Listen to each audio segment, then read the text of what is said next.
I remember in the Queen's house, it was in a room surrounded by paintings of white old men. And I thought it was like a statement piece because there's not many pieces made of Black or African people or people who weren't really white. There's no pieces or paintings or much representation in museums or galleries. So it was much of a statement piece. And I thought it was really important. And when I went there, it really stood out to me. Yeah, when I went there, the sculptor was actually like there, like looking around, and she was saying that she was like so surprised that, you know, not like more people like him aren't in the museum. So she said that, and like no one would volunteer. Like she's a white woman, and she said no one would, you know, wanted to contribute. So she decided to do it herself.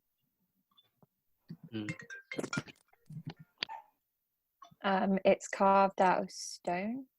I can't tell if it's like it's been carved or maybe if it's like a mold potentially. It looks like it might be plaster, so it could be a mold.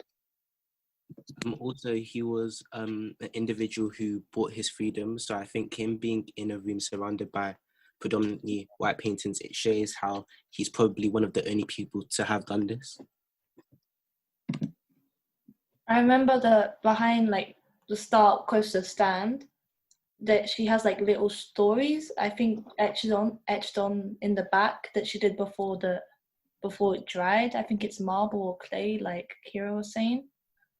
And like she has like little stories etched on in the back or people. And that's also like an interesting quality. Yeah. It's interesting as well to hear like that this is made like recently because it's done in like the style of a bust you could see as far back as ancient Rome, for example.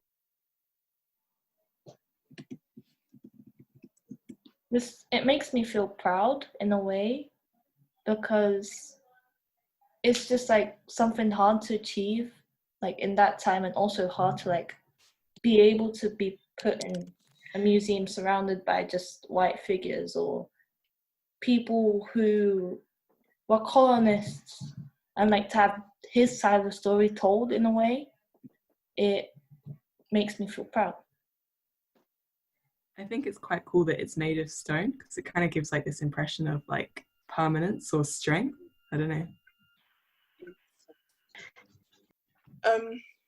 He was a former like slave, and then he was sold to, I think, a Royal Navy officer, and then and then after a while, like throughout slavery and being sold like multiple times, I think in his biography he spoke about like how he was born in Nigeria, I think, and then kidnapped and then sold into slavery, and then finally found his freedom after being sold more than twice, I think.